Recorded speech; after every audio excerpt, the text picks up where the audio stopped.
예수께서 예루살렘에 입성을 하실 때 그 공식적인 첫 번째 장소가 베다니, 감람나무들이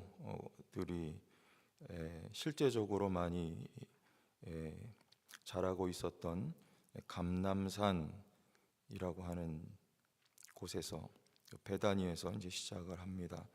오늘 우리가 읽은 말씀은 역시나 익히 잘 알고 있는 말씀인데, 한마디로 이런 말을 하고 싶은 것이죠. 예수는 왕이시다. 첫 번째 2절에 보면 아직 아무도 타보지 않은 나귀 새끼, 이렇게 말을 합니다. 그것을 보리니 풀어 끌고 오라, 이렇게 말하죠. 그래서 사용되지 않은 나귀 새끼를 말하는 것입니다. 왜 사용되지 않은 나귀 새끼를 언급을 하고 있는가 하면, 특별한 용도를 위해서 준비된 나귀 새끼를 말하는 거예요. 민수기 19장 2절에 보면 이 특별한 용도에 대해서 말씀을 하고 있는데요. 민수기 19장 2절 읽어드리겠습니다. 여호와께서 명령하시는 법의 율례를 이제 이르노니 이스라엘 자손에게 일러서 온전하여 흠이 없고 아직 멍에 매지 아니한 붉은 암송아지를 내게로 끌어오게 하고, 아직 멍에 매지 아니한 붉은 암송아지는 특별한 용도, 즉 하나님 앞에 제물로 드려지기 위하여 준비된 그런 특별한 용도로 이렇게 구별된 것을 말씀을 하고 있는데요. 오늘 말씀에서도 아무도 타보지 않은 나귀는 왕이 탈 나귀, 예수께서 사용하실 나귀를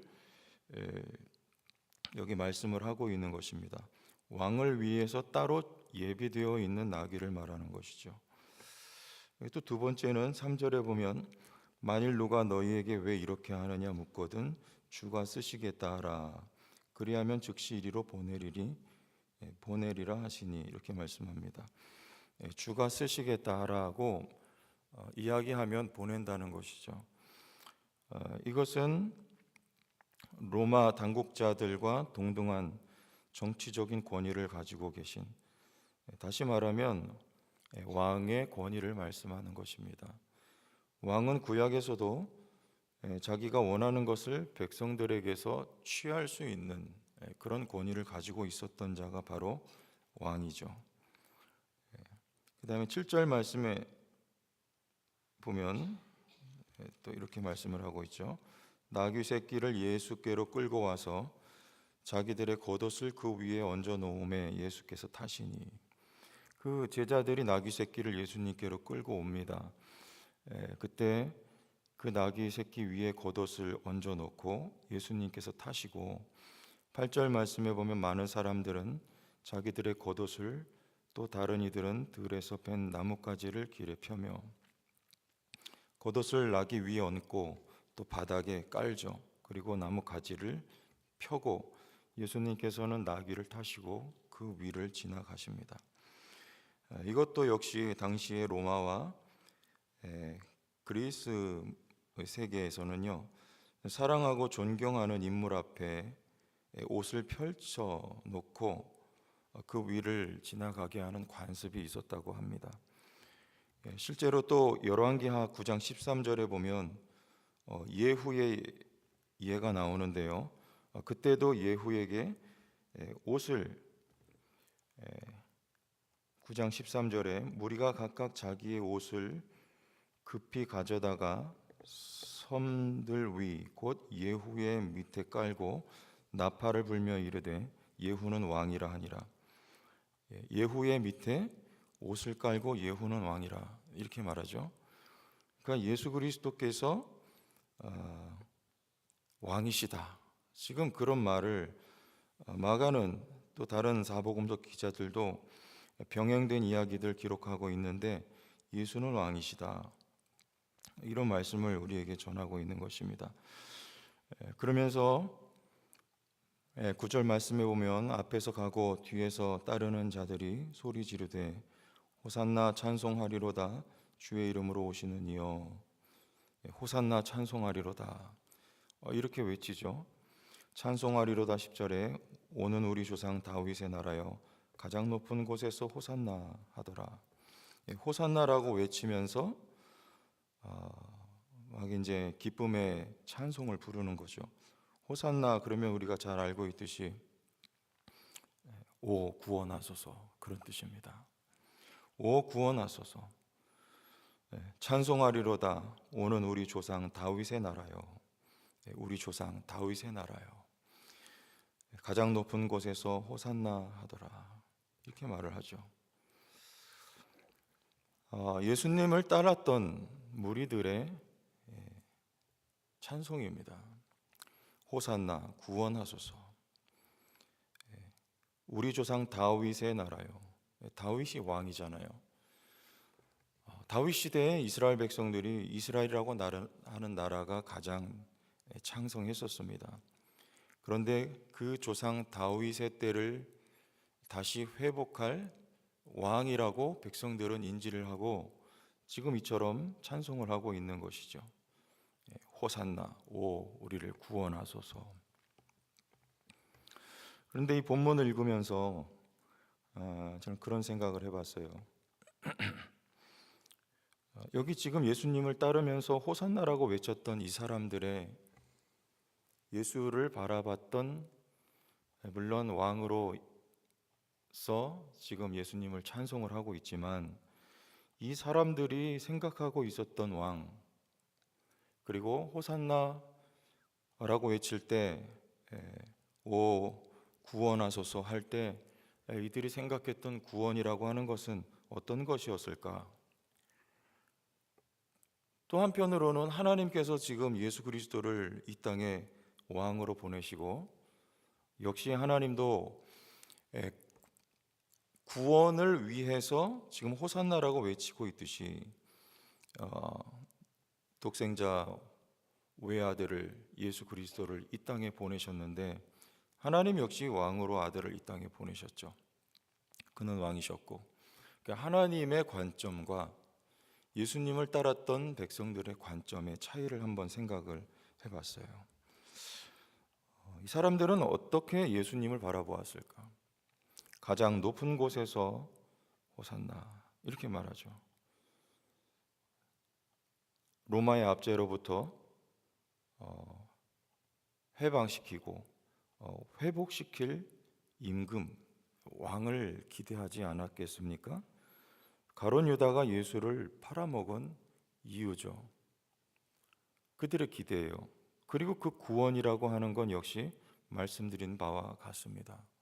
이 세상과 땅의 차원에서의 구원을 외치고 있는 것이고 그런 구원을 시켜줄 왕을 맞이하고 있는 모습입니다. 그런데 우리 하나님은 그런 구원, 그런 왕이 아니죠. 전혀 다른 거예요. 15장 26절에 예수님께서 십자가에 못 박혀 돌아가실 때 그 주 옆에 유대인의 왕이라고 기록이 된 채 사람들의 기대와는 정반대로 예수님은 십자가에 못 박힌 채 처형을 당하십니다. 마가복음에 내가 너희를 섬기러 왔다 이렇게 말씀을 하시죠. 섬김을 받으려 함이 아니라 도리어 섬기려 한다. 예수님은 사람들의 기대했던 그런 왕이 아니고 섬기는 왕이셨습니다.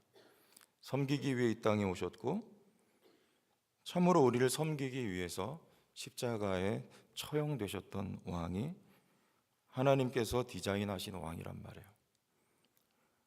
그리고 우리에게 베푸신 구원은 당시 백성들이 외쳤던 그런 호산나 그런 구원이 아니고요. 우리를 영죽을 죄에서 사망 권세에서 해방시키시고 영원한 생명을 허락하신 그런 구원이었단 말이죠.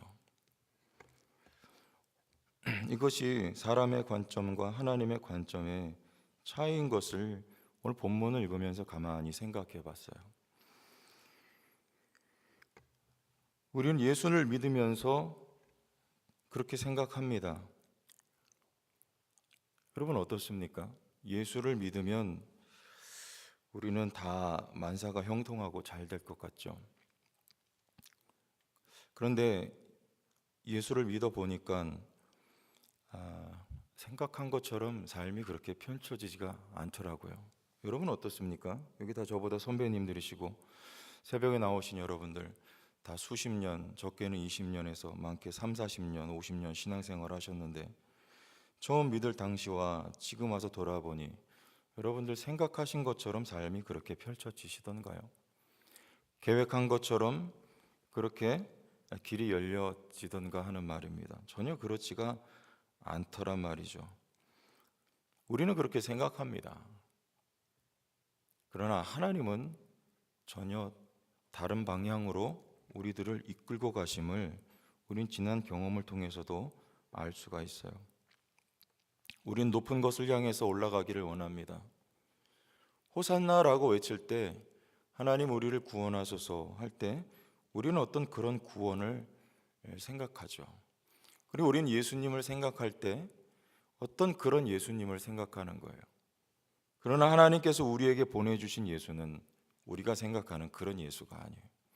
우리가 외쳤던 그런 구원이 아니라는 것이죠.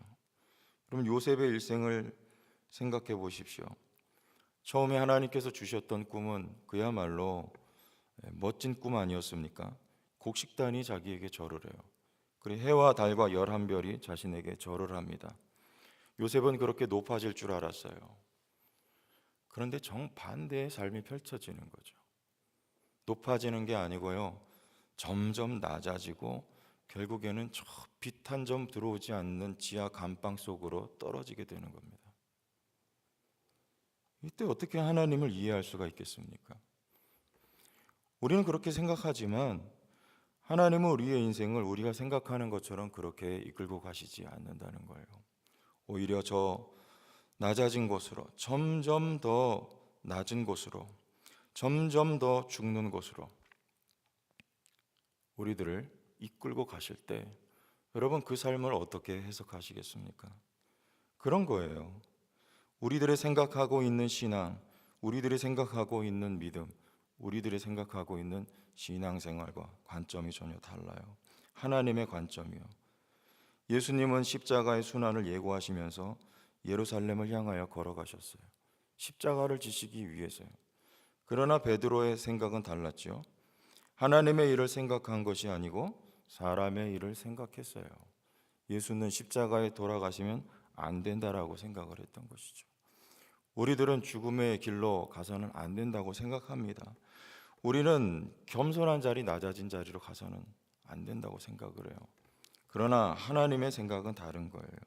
예수님을 십자가를 향하여 예루살렘을 향하여 이끌어 가셨듯이 하나님은 오늘도 우리들을 예루살렘을 향하여 우리들을 십자가를 향하여 이끌고 가신다는 사실을 기억하셔야 합니다. 우리의 삶이 생각처럼 뜻대로 펼쳐지지 않을 때 그 가운데 하나님의 오묘하신 섭리가 있다는 것을 우리는 기억해야 돼요. 그 오묘하신 섭리라고 하는 것은 말로 다 할 수 없는 축복이에요. 우리가 낮아진 곳에, 겸손하여진 곳에, 죽어진 곳에 거기에 하나님의 아들이신 예수 그리스도가 계시기 때문에 하나님은 우리를 오늘도 그 길로 인도하여 가시는데요. 그것이 바로 신앙생활이란 말이에요. 동방 박사들은 예수를 만나려고 헤롯궁에 갔어요.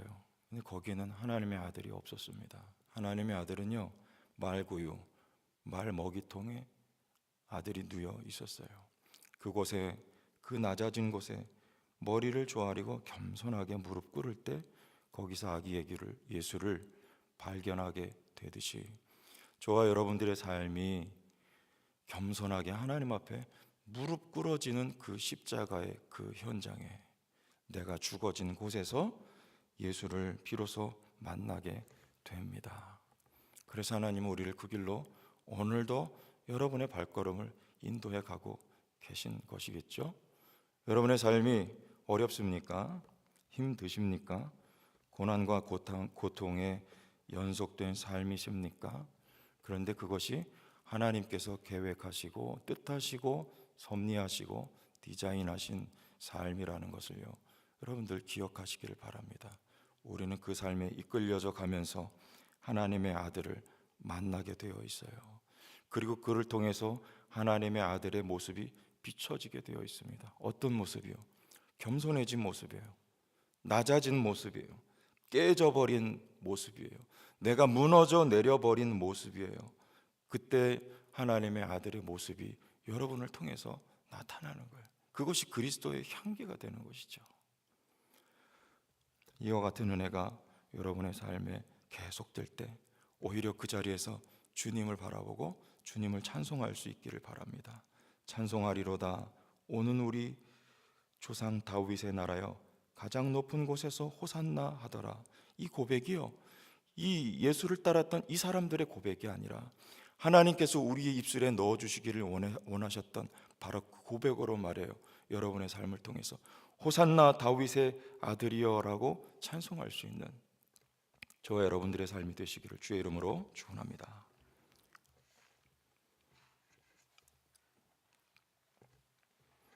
하나님 아버지, 감사를 드립니다. 우리의 생각과 하나님의 생각이 늘 같지는 않아서 우리가 때때로 이해할 수 없는 우리의 삶이 펼쳐질 때 하나님 말씀이 깨달아지게 하시고 말씀이 생각나게 하셔서 내가 하나님의 성령에 이끌려 걸어가고 있는 이 길이 참된 길이요, 진리의 길이요, 좁은 길이요, 구원의 길이요, 생명의 길인 것을 믿음으로 순종하며 쫓아갈 수 있도록 오늘도 우리의 발걸음을 인도하시고 축복하여 주시옵소서. 예수님의 이름으로 기도합니다. 아멘.